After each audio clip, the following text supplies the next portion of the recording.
আমার পুঁতে লাগছিল সেই জন্য তো রাতে ঘুমবো না, সেই গানে লাগে লে বললে ঘুমো, ভালো করে ঘুমা, ডান্স করে দেখি। হ্যালো দোস্ত, সকালবেলা দেখতে পাচ্ছেন ম্যাডাম উঠছিল না, ঠ্যাঙাপটা ধরে টেনে তুলেছি, উঠে আবার ঝিঙোচ্ছে, মানে বার্ড ফ্লু হয়েছে, অবস্থা দেখতেই পাচ্ছেন। কখন ওঠে শুধু দেখবো।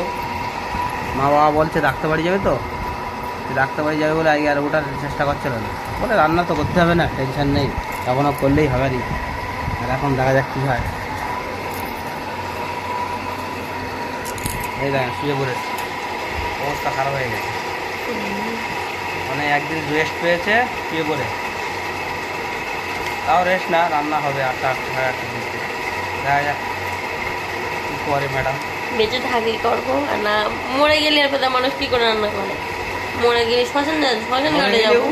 মেয়েদের কাজ ওই শোনো মর্গে গিয়েও বলবে শোনো মরে গেলি তো শ্মশান ঘাটে ফেলে দিয়ে আসবে, তখন তো আর রান্না করতেই হবে না, রান্না করতেই হবে, কিছু করার নেই। শ্মশান থেকে উঠেই রান্না করে যাবো। তো মর্গে গেলেই তোমরা বলে রান্না কর, ডিউটি দেখো না, তো রান্না করতে যাবে না মর থেকে কি মারিছিস? আমি দেখি নাটক করা ফোনটা ধরে নাটক